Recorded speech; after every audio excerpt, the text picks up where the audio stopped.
Finally, some Theros Beyond Depth spoilers.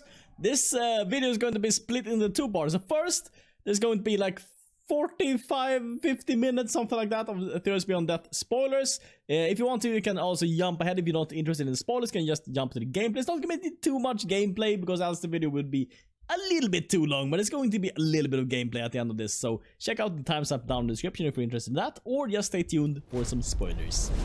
And we're back, reading Chinese like it's nothing. Like it's nothing. Is that not Japanese? No, you're a complete scrub. It's Chinese. I've already recorded this. I've already recorded this like 2 times, but I recorded. Yes, I recorded in demon voice again. Don't ask. Don't ask, or I'll be cranky. Okay. Aphemia, the cacophony. It's apparently what it says in Chinese. I did not know they had signs for Aphemia. But they did.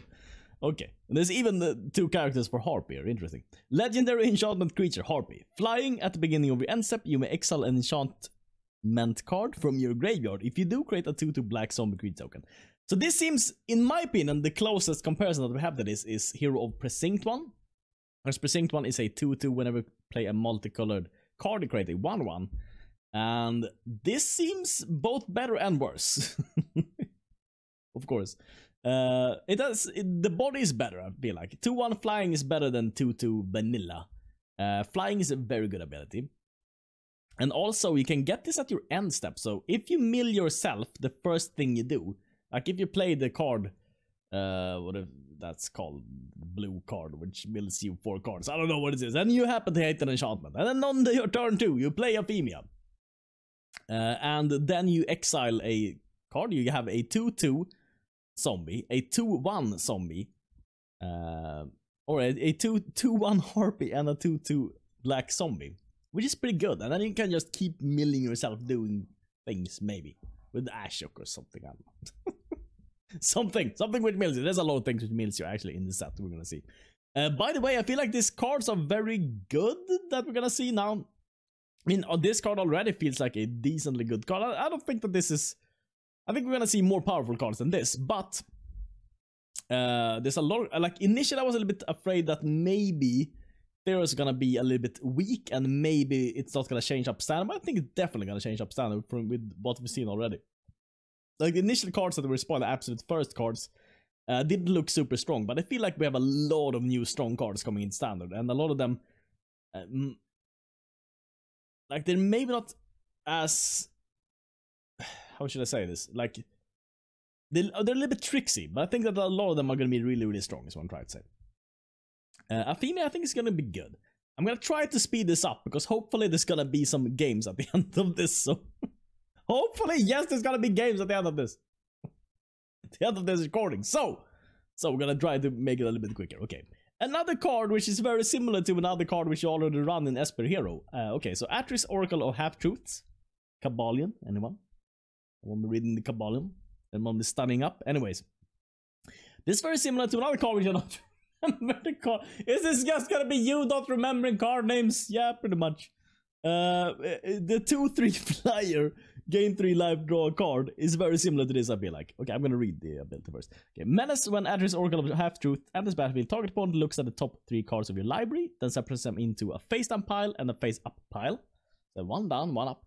And put 1 pile into your hand and the other into your graveyard. This is a little bit interesting for a lot of reasons. First of all, you separate it into 2 piles. Of course, we're gonna see Dingus opponents, which just puts like everything into a face-down pile or something, and then, like the other pile is empty. I mean, they could technically do that, but in most cases, it's gonna be 2 cards in 1 pile and 1 card in the other, and most likely it's gonna be like 2 lands up, and then it's gonna be 1 card down, and you're just gonna have to gamble on that card being the card you want. Or not being the one you want. I think that mechanic is quite interesting. And also, you put the other cards into your graveyard, which is also good, because then maybe you could, like, if they show you to, like, a card which is very expensive, you could put that card into your graveyard, because they know that you can't play it, so they want to give you that card. But then you put that card into your graveyard, and then you can reanimate it or something like that. So it gives you a little bit more application there. So I think this is really, really cool, honestly. But we already have a card and that does something similar to this. It only draws 1 card. Here you can draw 2, But it's a little bit tricksy which card you get and you don't really know. So I think this is kind of similar to drawing 1.5 cards is in power level, something like that. But at the same time, it doesn't gain you the 3 life as that card does. It does have Menace, which is worse than flying. It is legendary, and the card which we already have doesn't have legendary. So it's like borderline, but probably playable, probably good. I mean, it depends on how much mono red we're gonna see.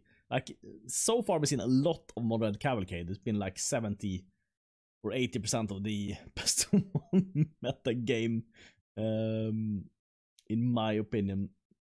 But if that cools down a little bit, or if they finally ban Cavalcade in best of one, then maybe this is just better than that card, and we start seeing this card, which would be cool.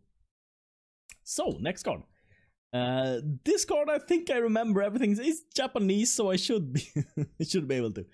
First part of the saga. It's a 3-part saga, of course. 1 colorless and 1 white. Know that without knowing Japanese. But the first part of the saga is you search your library for a basic land card and you put that card into your hand. So you don't put that card into your battlefield, you put it into your hand. Next part is you get a 0/4 artifact creature token. And third part is you gain 2 life. So this could be good in a deck that wants to stall, I feel like. Again, maybe Esper, I don't know. Like, put this down, you search for a basic land card. It could also fit into like a goalless 5-color deck, where you can find all the basic land cards so that you have all the colors, for instance. Could fit into that.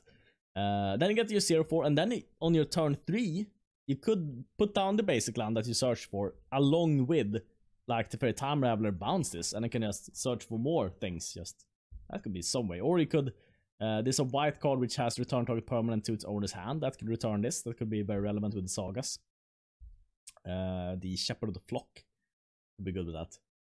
So there's a couple of tricksy things you could do with this, I feel like. Like, you could even, when the third part of the saga is on the stack on your turn 3 or turn 4, or no, what's this gonna be? Yeah, their turn 4. You could, in response to that thing being on the stack, I think. No, wait, you sacrifice it at the same time. Okay, okay, you can't do that. You can't do that. I thought we could return it also, but nah. Okay. Okay, next card. Marauding Giant. 6 colors and 1 blue. This spell, I have to check though that I'm not doing this in Demon Voice again. No, I'm not. Perfect. Because 1 less cost for each enchantment you control. So. Why did I put this in? It's the interesting card. It's a common. I think that the reason I put this in, that I wanted to look at this, is this effect is very unusual. Like, we very rarely see cards which cost less for some reason, because usually those cards are cards which can break, which are very good. For instance, this card could be played with Neoform or something if you have a lot of enchantments. I don't know, ley lines, some gimmick in there. I mean, you could theoretically have like 6 ley lines in your opening hand and this, but then you don't have a land. I could play this on your turn 2 then. With a land or something. 6 ley lines. I don't think that's gonna be particularly strong, but you could do that. It's probably gonna be someone on Reddit pulling that off. Definitely. Showing it to the world. Probably not gonna be super good, but yeah, something Neoform, something tricky. I like when you have this cost less effect, and they're very rare now in standard, because they're usually things which can break the game, so. Good. Deathbell of Warcry. This is a card which you can't get in booster packs, I don't think, but you can get into like a special pack which only has shit cards. Like, there's like, I don't know, there's like a lot of shit rares you can get. And I thought this was pretty cool, because you search your library for up to 4 Minotaur creatures and with different names and put them onto the battlefield and shuffle out your library. Okay, so Minotaur is the worst creature type in the game, maybe. I haven't checked all of them, but the reason that it's not super good is because back in Homelands there was a card called Didgeridoo. 1 colorless, and then you could pay 3 colorless on that card to put a Minotaur from your hand onto battlefield, which kind of limited the design space of Minotaurs for all eternity. So now they can't print any good Minotaurs, because then Didgeridoo will become very, very good. There's probably not gonna be super good Minotaurs, but I mean, it's 4 of them. You can get 4 freaking Minotaurs. If there's at least 4 of them in standard with different names, we're gonna play Deathbell of Warcry. We're gonna make it up. Are we also gonna play it with Roll, Stormcaller, and copy it. Yes, yes, that's exactly what we're gonna do. That's exactly what we're gonna do. So we need 8, I guess. No, we don't, because we can, because the other copy doesn't have to have different names. So yeah, we just need 4 different. Get a lot of them. A lot of them Minotaurs. Devourer of a Memory. Whenever 1 or more creature cards are put into your graveyard from your library, it gets +1/+1 until end of turn and can't be blocked. So there's a lot of cards and sagas and stuff which puts things in there. So it's probably easier to get this to trigger every turn. So it's gonna be in the decks where it's played, it's probably gonna be a 3/2 unblockable every turn, and that's pretty good. That's pretty good, honestly. And that's an enchantment which you're gonna see, which is basically Curious Obsession. I'm not gonna spoil that too much yet. We're gonna talk about it later, which could be pretty good in this. Just saying. So probably cease play, honestly. Like, it's not super good unless you find the deck for it, of course. Like, in a vacuum, you don't just gonna slam this unless you have a way of actually getting this off, like, every turn. So you have the unblockable. Like, if it's just a 2/1 for 2, it's horrible. But if you have a way of getting that off, it's pretty good. Pretty good. Ooh. The mono black Erebus. Finally! Finally, how we have waited for you, Erebus. As long as your devotion to black is less than 5 Erebus in the creature. That's not too difficult, honestly. I mean, 1 cat, 1 Ayara, and 1 Erebus, and you can attack in with this. Just saying, not that difficult. We're black. We're so devoted to our cause, so easy for us. And also, I mean, this goes perfectly into Ayara Oven already. Like, it's like tailor-made for Ayara Oven.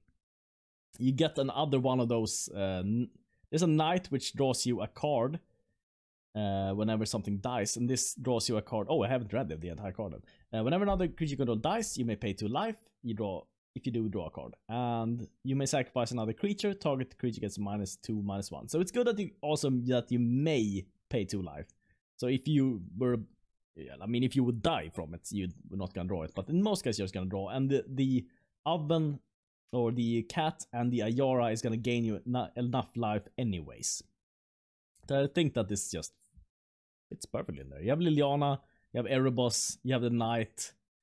And I have a pretty good mono black deck, honestly. Could you fit in Spark Double? No, in the mono black deck, that's what I'm wondering. So we can get 2 Ayaras and 2 Erebus.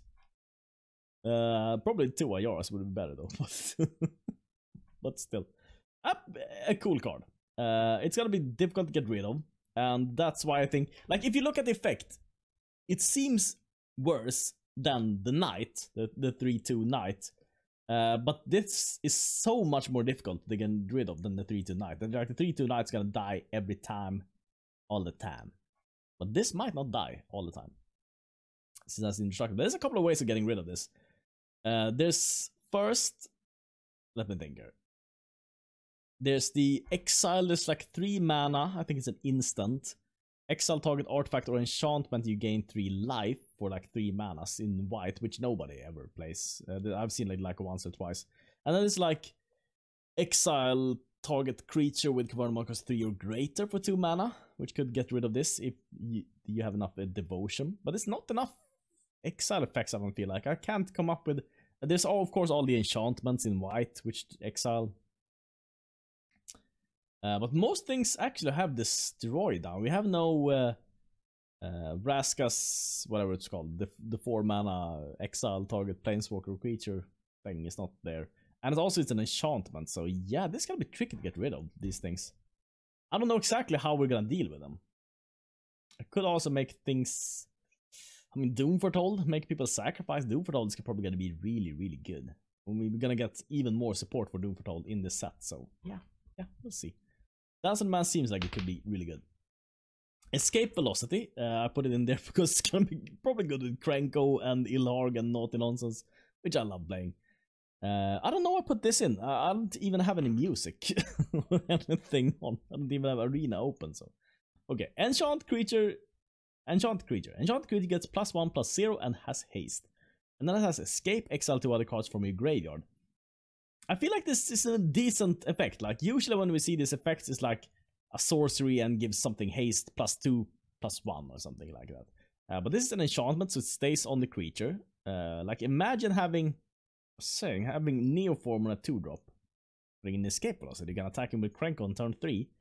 And then it keeps the counter from the Neoform and the +1 from the escape velocity, and then you can attack it next turn also. And get 1/+1 counter because it attacks. Get a lot of tokens. It'd be really good. I mean, the thing that saves this is, of course, the escape. I mean, it's a cheap escape. It's only 2 mana and escape, and you exile 2 other cards from a graveyard. It's narrow. It's probably not gonna see play in anything that is not janky. I know, but you know, in a janky deck, it's gonna be perfect, I think. Field of Ruin. Nice to see that back. I feel like these cards should always be instead. Like the things which deal with non-basic lands. Sometimes they can get a little bit annoying to deal with, like the search for Ascanthus and stuff like that. So I think it's good to always have these. And Field of the Dead, probably more relevant, I guess. Galia of the Endless Dance is a, let's see, 1 red and 1 blue. Haste other satyrs you control, get +1/+1 and have haste. This is probably, correct me if I'm wrong, but is this like the best lord we've ever seen in Magic? I don't know if this is a reprint also, but getting haste and +1/+1 on a 2/2 seems really good for 2 mana. Is there any, I mean, let's see, Lord of Atlantis I think cost 2 blue. Other Murphy gets +1/+1 and have Island Walk, I think. Something like that. That's a very good ability to have Island Walk, but I think haste is on the same level, or even better maybe even than Island Walk, so I think that this is really good. I mean, of course Island Walk works in Legacy because everything has islands in it, so it's basically unblockable, but still, I think it's pretty cool. Whenever you attack with 3 or more creatures, you may discard a card at random. If you do, draw 2 cards. This is also a good ability, honestly. I mean, it's just you may, so you don't have to, and you draw 2 cards, so you gain more cards from it, and maybe you'll even be able to utilize the thing that you discard with escape or something. So, I mean, I so want to spark double this. Have 2 of these, and then they like double trigger, and you just draw, discard, do stuffs. This is pretty good to put spark double on also. Like, imagine having a satyr for 1, then this on turn 2, satyr for 3, spark double the Galia on your turn 4. That's really strong, honestly. And then you will also get the attack with 3 things off, and you're gonna get double that off, so you're gonna draw you're gonna discard 2 and you're gonna draw 4. That seems pretty cool. That seems pretty cool, in my opinion. I think it's gonna see play. I think it's gonna see play. Grey Merchant of Asphodel. This is a reprint. I did not play much Magic during that era, so I don't really know much about. I mean, I've heard that it was really, really strong, and it seems strong also. Whenever Grey Merchant of Asphodel enters the battlefield, each opponent loses X life, where X is your devotion to black. You gain life equal to the life lost this way. Yeah, as I've said, mono black is a archetype which has always had a lot of devotion. We're always devoted to a dark causes. So it fits perfectly in the mono black. I mean, again, Ayara, Oven, Erebos, maybe spark double your Ayara. If you spark double your Ayara with like a Fenlurker and a cat or something, you have like 9 devotion or something. You're probably gonna kill them then when you play Grey Merchant of Asphodel. Because you've got a double trigger from your double Ayaras. And your cats and Ayaras have already dealt damage, so yeah, you might kill people really, really fast with this. Really, really fast, because you can get so much devotion to black. It's gonna be cool. And we're gonna play that. And mono black is back. I said it a million times, but it's also back this time. Was it ever away, you ask? I don't know. Heliod Sun Crown. 2 colors and 1 white. Indestructible as long as your devotion to white is less than 5. So this is another one of those easy ones to trigger. It's not 7, it's 5. And whenever you gain life, you put a +1/+1 counter on target creature or enchantment you control. So it can put it on itself, right? Whenever on target creature, or yes, it can put it on itself. And 1 colors and 1 white. Another creature you control gains lifelink until end of turn. And this is pretty good, honestly. I mean, of course it goes into all the, you know, Ajani archetype. We've seen that a million times. There's like a gazillion players on the ladder playing that because it's one of the things that you get for free essentially in the starter decks or whatever they're called, pre-constructed decks. So I think that this could also be played in other decks. I mean, I'm just saying here, I'm not, you know, Interplanar Beacon in a lot of Planeswalkers. Get this up to 15 counters and just finish them in one blow. Just saying. I mean, the thing with this is you can put a lot of counters on itself, which I think is really, really good.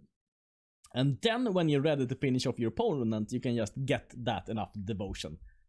Like, get some devotion with some other Planeswalker, like have maybe, I don't know, a John or something, and then you put down Teferi Time Raveler, preventing them from playing any removal spell on Heliod that turn. And also enabling you to get enough devotion on Heliod. And then just attack in with him. Because then he has enough power, and then you can even Wrath over that, because he's indestructible, so. And have some kind of Wrath effect over that. So that seems really cool and really strong. Next card. Idyllic Tutor. This is another reprint. 2 colors and 1 white. Search your library for an enchantment card, reveal it, and put it in your hand, and shuffle your library. These effects, I mean, traditionally, there's been a lot of tutors in Magic, but this always the enchantment ones have been worst. That's what I'm trying to say. From my mind, like, all the other types are stronger. Like, search for an instant, search for a sorcery, search for a creature is probably at the same power level, maybe, as an enchantment. Search for a planeswalker is probably stronger. But yeah, for only 3 mana, the thing which comes to mind, for me at least, is, let's say you have a couple of these in your Doom Foretold deck, and turn 2 you put down an egg, turn 3 you put down Idyllic Tutor, and you search for Doom Foretold, and then you just Doom Foretold. Usually what you want to play in Dance of the Mass is just, in my opinion, just a shit ton of Doom Foretold, and then Dance of the Mass back all your Doom Foretold. Because that's usually an easy way of winning against most things. So yeah, I think you could see play there. And there's probably a million other ways to utilize this, so cool to see it again.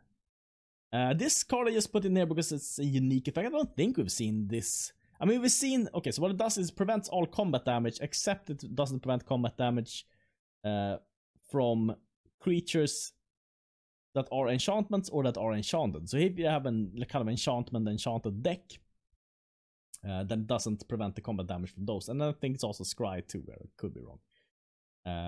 So yeah, it seems like a shit combo, I know, but I think it's a pretty cool effect, honestly. Like, if you have, it could be a cool combat trick. It's an instant, so it could be a cool combat trick in those enchantment decks, but it's probably gonna be too gimmicky, but still, a little bit cool. Clothis, God of Destiny. Guy or girl? I can't see. Anyways.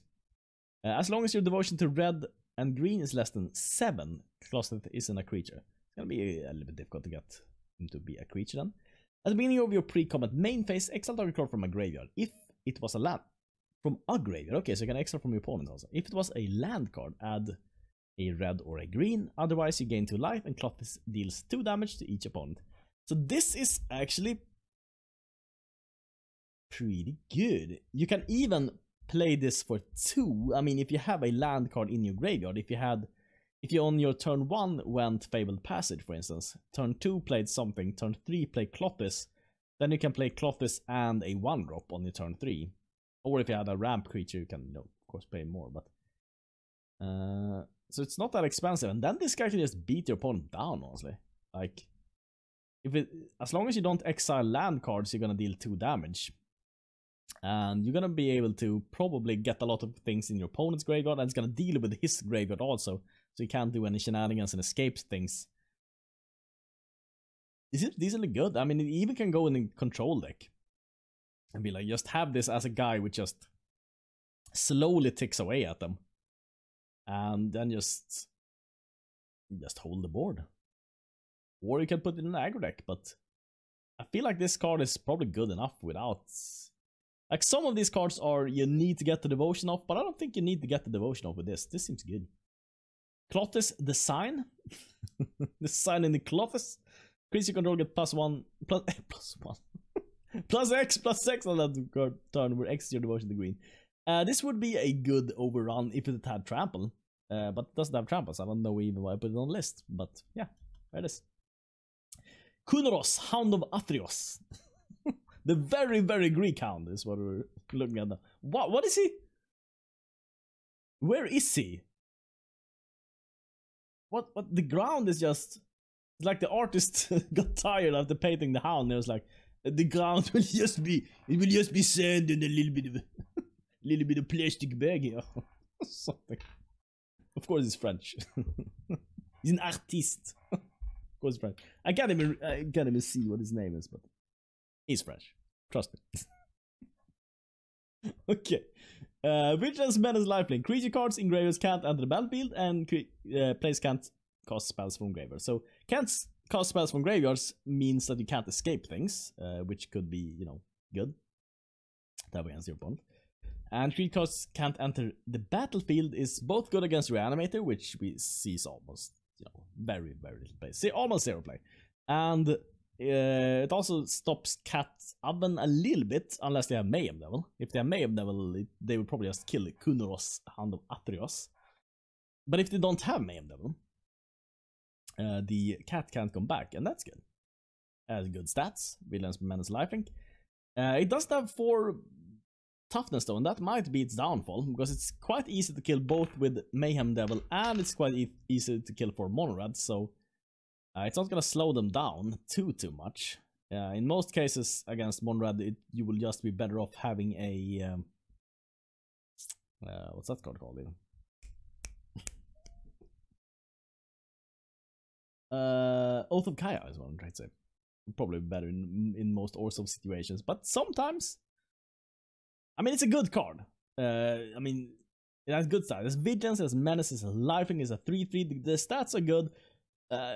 Little bit concerned about the toughness. It has a good effect. It stops. It's like a semi-stop for the metagame. Like, it stops escape if escape becomes a problem, and it slows down maybe Cat Oven decks if they don't have Mayhem though. So yeah, that's it for that card.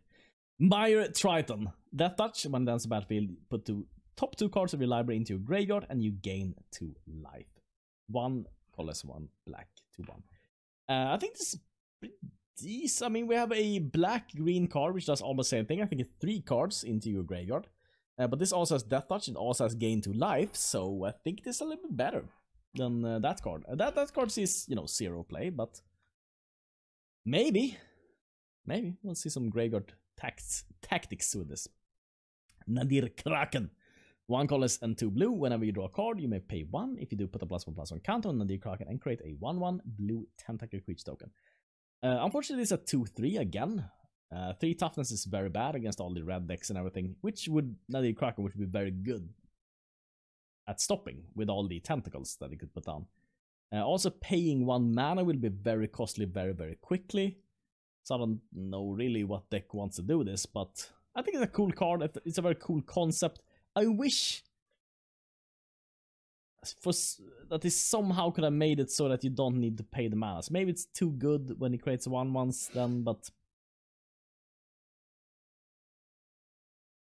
I don't know. Maybe it could be a 0/1 or something, and you don't have to pay. I mean, it would have been worse than, I don't know.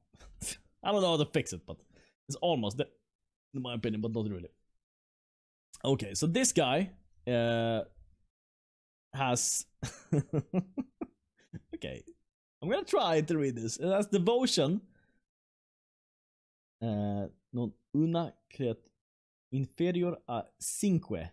5 is 5. I think 5 is 5. I'm pretty sure it's 5.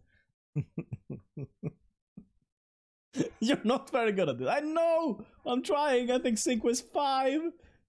So this should be very... I mean, decently easier, honestly, to get off. And creature spells, your cost costs 1 less to cast.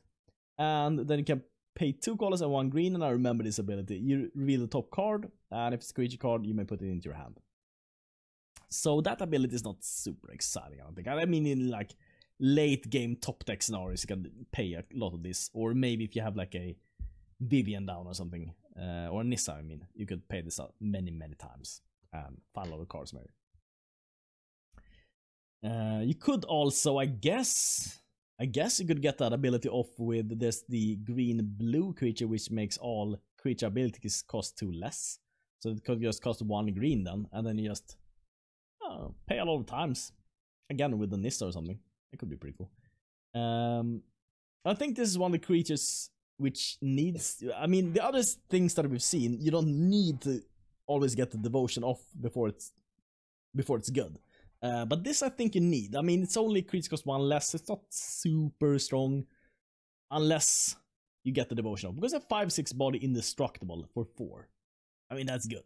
That's honestly good. But you need to get that devotion off. You need to get to 5, which you can quite easily get to in green. It's not that difficult, especially with all the ramp creatures and everything. Everything basically provides you more devotion. And it gives you a way of not dying to sweepers, which is also good. So yeah, this might see play in some green aggro stompy with like the giant and stuff. It's not that difficult to get to 5 with this, so cool. Nyx Lotus is 4 colors, and then bad with tap. Choose a color, add an amount of mana of that color equal to your devotion to that color. So this is a worse version of the land that we had last time. What was that called even? It was a land which add an amount of mana equal to your devotion to that color, but I think it cost 2 or 1 or something to activate, so it wasn't as good as this. This is better if... Or was it? No, it has to have been. Else it would have been broken. Yeah. I think it costs like 2 or something to activate. This doesn't cost anything to activate.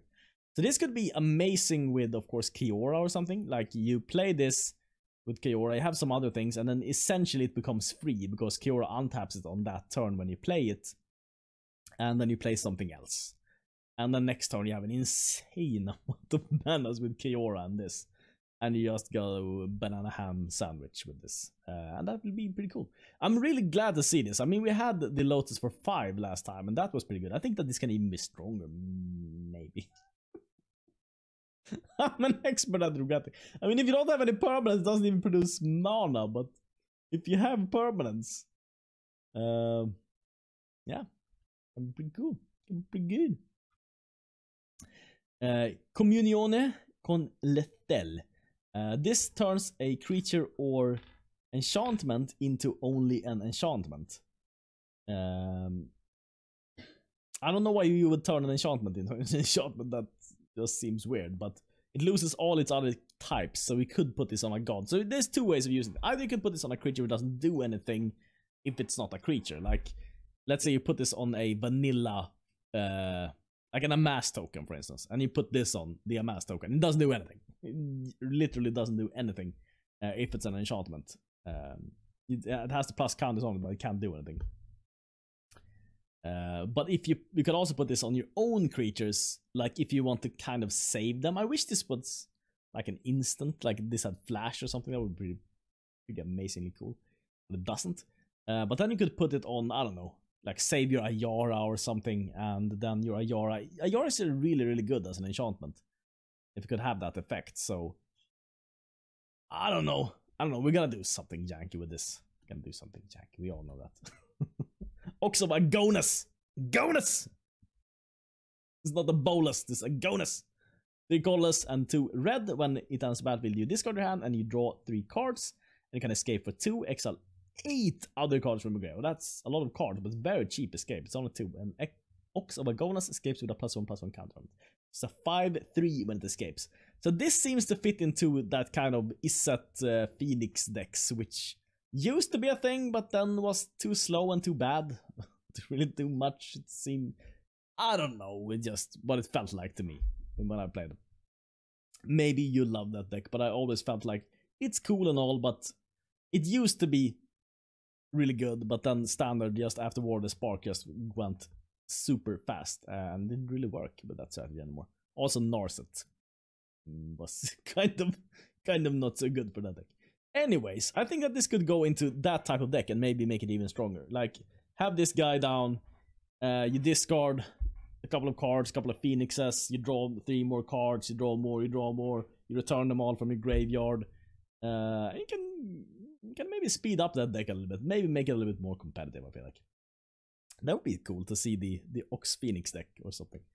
Is that Ox Phoenix? Could be cool. Perforus, Bronze Blooded. 4 colors and 1 red. Indestructible as long as your devotion to red is less than 5. Perforus isn't a creature. Other creatures you control have haste. I love other creatures you control have haste. Other creatures? Okay, it doesn't have haste though. You may put a red creature card or an artifact creature card from your hand onto the battlefield, sacrifice at the beginning of the next end step. So this is like a mini version of it's called Sneak Attack. Sneak Attack was 4 manas, an enchantment, and you may put a creature card onto the battlefield and sacrifice at the end of turn. Same mana cost, but Sneak Attack was so much better because it was any color, so you could put down the things which really mattered. Like, imagine you being able to put down, I don't know, Agent of Treachery or something with this. That would be amazing, but you can't do that. So you can still put down the big dragon, which I don't remember the name of. You can make this work with Karn, I guess. Karn, the Great Creator. Have this and just search for new golems and golems and golems and golems. Just keep slamming them and removing all your opponent's permanents. But I don't know if that's even gonna be super strong now that there's so much that is indestructible. I think we're gonna need some way of dealing with indestructible in a good way. I'm gonna have to think about that, how we deal with them even. But it's pretty cool. You can do that with the dragon, you can do it with some other cards. Seems gimmicky in standard, but I mean, Sneak Attack is really good. Could Sneak Attack work with only red? Could also do it with Ilharg and then get a train of creatures down or something. We gotta get something silly off with this. That's all I have to say. Citizen Champion. Citizen, okay. Whenever an enchantment card enters the battlefield under your control, put a +1/+1 counter on Citizen Champion and draw a card. The draw card part I like a lot. Usually these cards fall flat on just you put counters on them, and that's not super exciting. But when you draw a card, for all these things, that changes a lot. And there's already a card which makes enchantment 1 cheaper, and you can have a lot of enchantment which draws cards. You can get that a lot of enchantment, a lot of card drawing if Citizen Champion survives. The chance of her surviving is very close to 0, but if she survives, she's probably gonna draw you a silly amount of cards. And that'll do a lack. Sphinx Mindbreaker, I don't know why I put it there. It's a mistake. It's one of those cards again, which you can only get from the... they have the like separate packs which only contain shit cards. That's what I would describe it as. Okay, each opponent puts top 10 cards of their library into the graveyard. I don't know why I put it in there. Next card. Staggering Insight. Enchanted creature gets +1/+1 and has lifelink, and whenever this creature deals combat damage to a player, draw a card. This card, I both love and hate this card. Like, this is so... I remember it was like a green-white card. It was like the Cloak of Armadillo something. I don't remember what it's called. But I love that card. I love that card so much. It also gained lifelink on enchantment. Like, lifelink on enchantments, I love. I love that thing. You know how much I played Vampire, like the shit. Like, this is a good enchantment. I've even played shit enchantments, which gives lifelink, so I love this. The problem, though, the only problem with this is that this kind of incentivizes people to play like decks with 30+ counters in them. Just have Staggering Insight, a small creature, attack in every turn with it, and then just counter everything you play. And I don't really like that, you know, it's like any kind of flash deck. Simic Flash, Azorius Flash, all those flash decks are not... Iset Flash, all those flash decks are not super fun to play against in my opinion. So that's the only problem I have with this card. Other than that, I think it's a super fun card. I hope that there's some way to combat those counter decks. I haven't seen any can't be countered, but I just hope to see some really good can't be countered cards which just makes them irrelevant, or like a fringe tactic or something. That's what I hope we'll see, but we'll see. Storm Herald. When Storm Herald ends the battlefield, return any number of aura cards from your graveyard to the battlefield attached to creatures you control. Exile those auras at the beginning of your next end step. If those auras would leave the battlefield, exile them instead of putting them anywhere else. This is so goddamn cool, and I love it. This is so similar. There was like a 3-mana dude where you could put an enchantment down, and back then there was like a super good, like an Eldrazi enchantment, which gave like +8/+8 and Annihilator. Annihilator is whenever it attacks in, your opponent has to sacrifice a permanent. So just super duper cool. Like if you could make something like that, Stormhowler, insanely cool, big enchantments, attack in with it. That would be amazing. That would be amazing. It's probably gonna be gimmicky, probably, but yeah, it's super cool. It's a super cool effect. Temple of the Seat is in there because just to show that we get all the Scrylands that we didn't have before. And then I don't like the Scrylands. I mean, the only reason I put Scrylands sometimes in my decks, I usually avoid them like the plague. But when I put them into my deck, it's because I don't want to put other cards which are worse in my decks. Like, I don't want to put Gates cards in there unless I have Gates or something. Like, it's a slight upside to the Gates. Again, that's Scry 1, but not a super big fan of them, honestly. Then we have a Crone War, 3 colors and 1 red. Gain control of target creature for as long as a Crone War remains on the battlefield.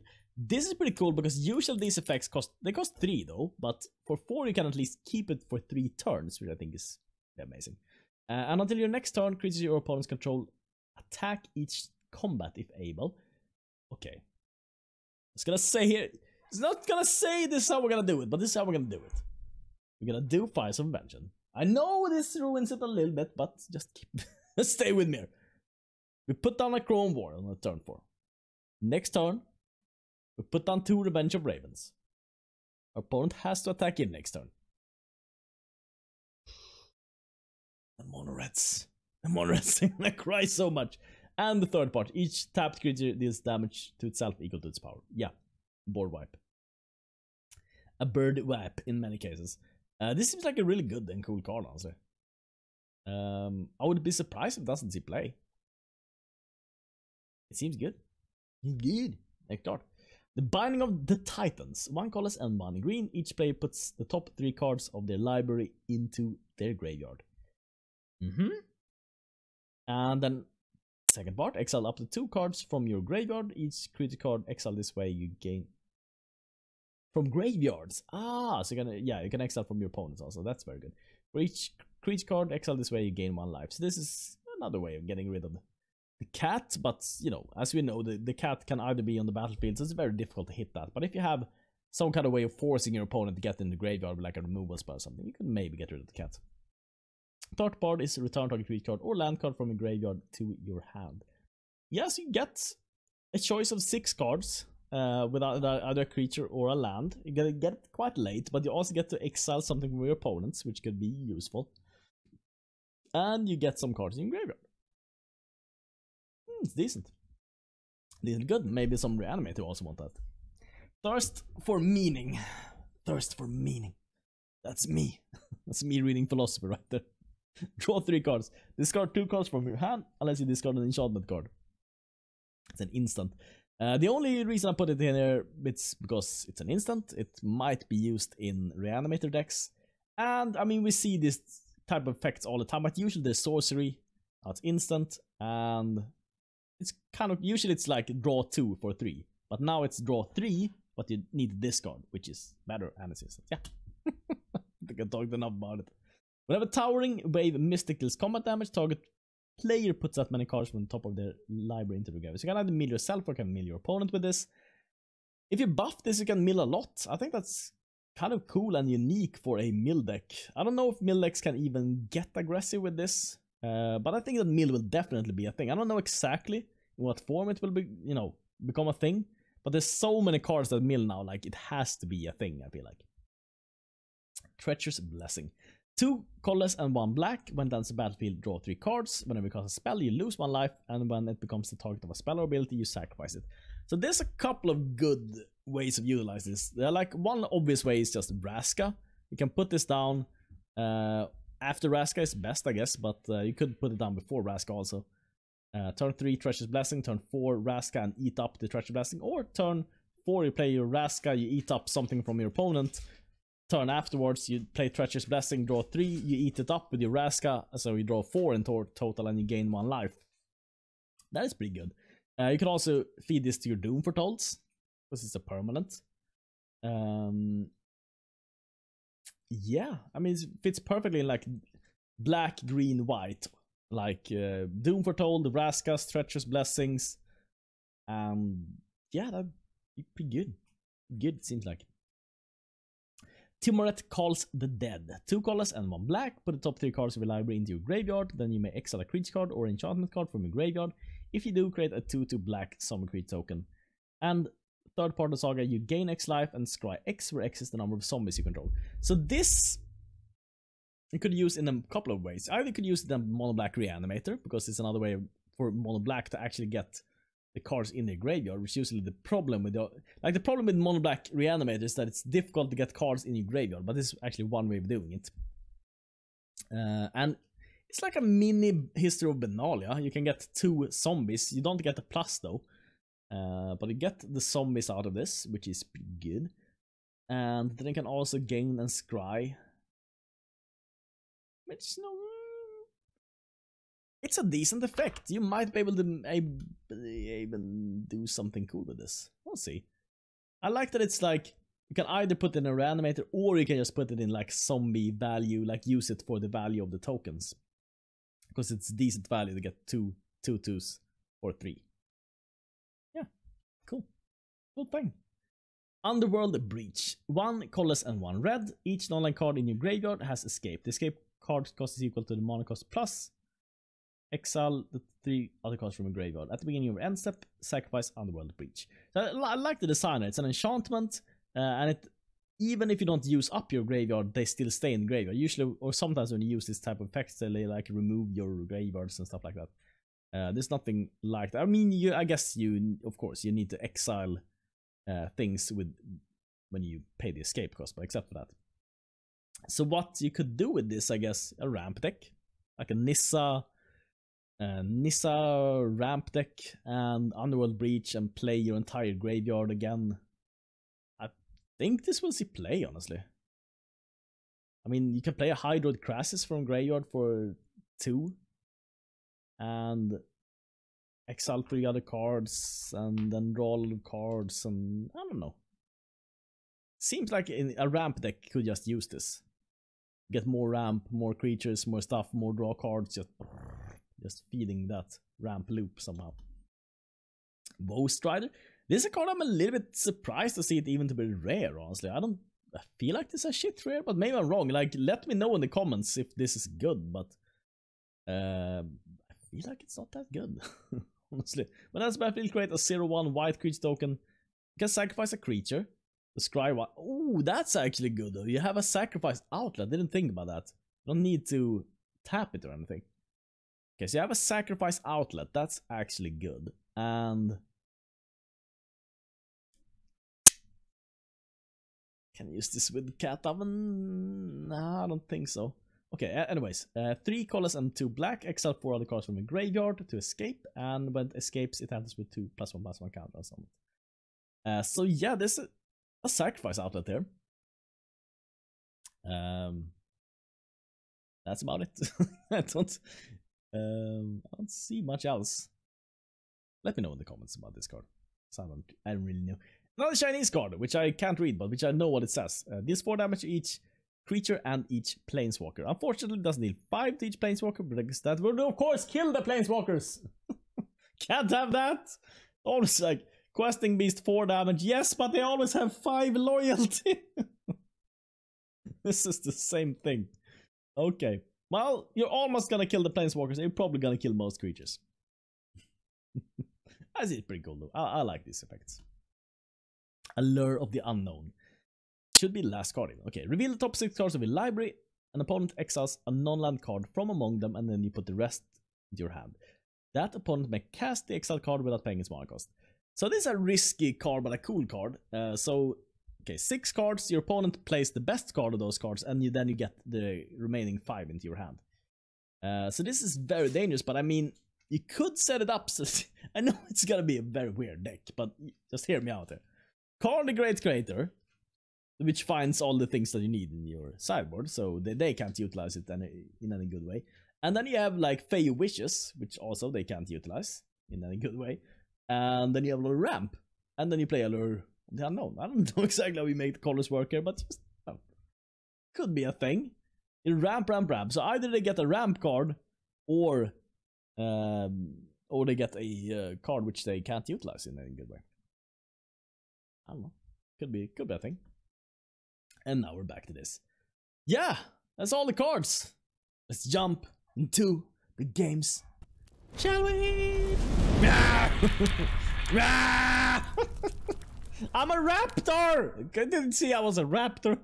Did you see?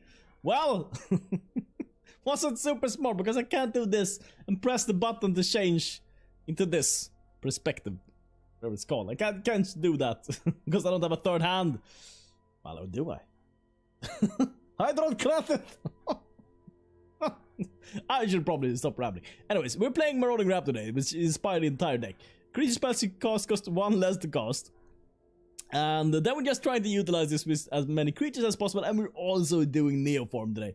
So this is pretty cool with like Gadwick and stuff like that, because Gadwick, both it's great to make it cheaper, as one tried to say in a very awkward way, because then you can draw more cards, but you also can Neoform your Gadwicks into Prime Speakers, which can do even more Neoform action with a Neoform like your Roalesks and Cavalier of Gales into Dream Eaters and Agent of Treachery, which all have pretty decent comes into play abilities.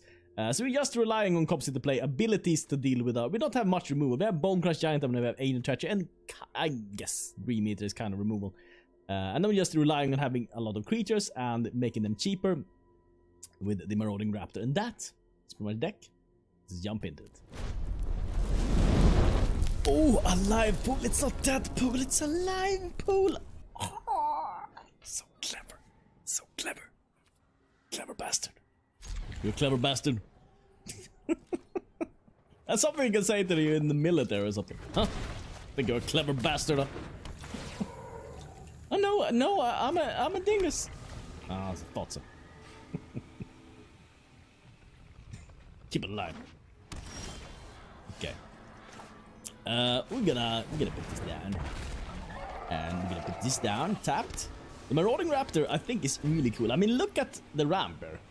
Next turn, he will have 2 mana, so we could, if we draw a land there, put down a Cavalier. But we did, of course, not draw a land there. That would have been way too good. Way too good. So I guess in that case, just spark double the Raptor. Mr. Raptor. And go in. Maybe only with the Raptor. Dunk! Spatadunk! Next turn, he can play Cavalier. With 3 manas. A live pool though. He's gonna have the business here. The removal spell for Raptor, maybe as a Murderous Rider. Could have that. Could have that exact card. Okay. Arboreal Grazer! My Grace! Don't you dare kill my... Oh, it's this guy. We played against this guy before. That's so cool. Well, getting this down. And let's see here. Oh, we have the lands now, I guess. I would so love to play Spark Level next time. Oh wait, we need one of the lands in our hand, don't we? Because we haven't played the land. It's turn! You're a little bit greedy, you say? Yeah, I don't need lands. Badly. Yeah, I shouldn't have shipped all my lands. Gotta draw them at least. No, we're gonna draw them. Oh my god. You're a greedy man. Just say, don't even need land. Only business. You only need business with it.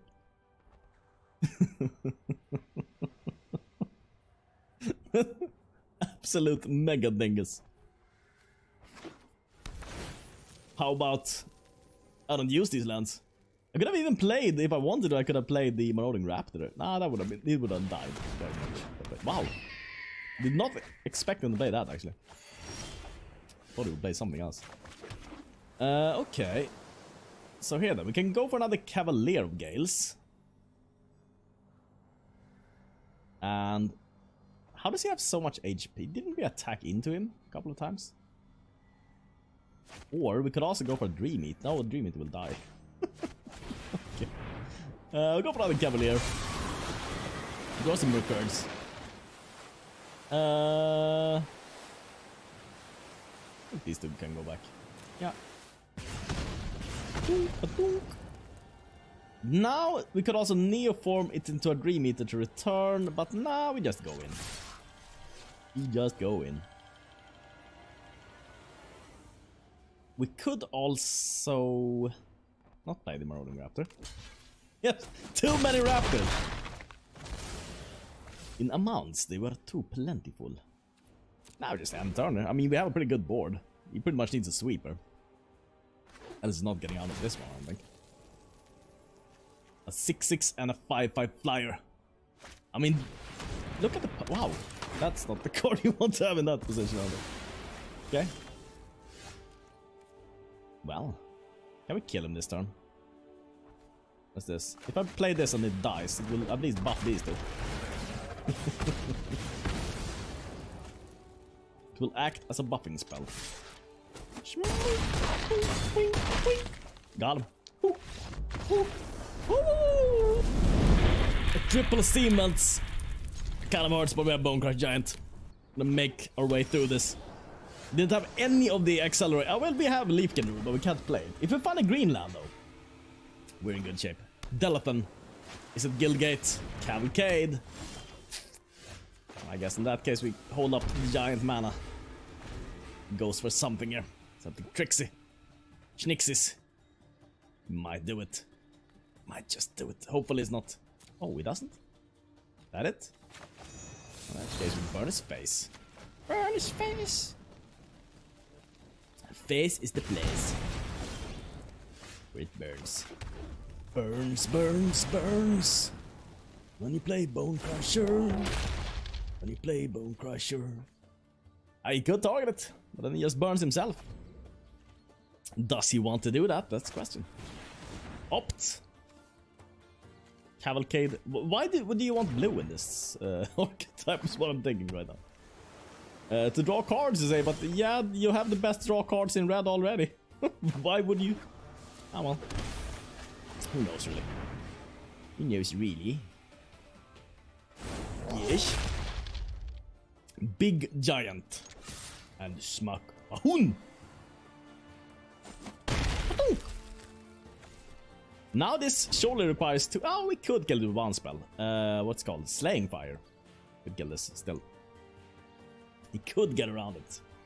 But I don't think he's gonna. I don't think he's gonna. I'll see though. Delathan. Surely, what could be a good card in blue that could synergize with this?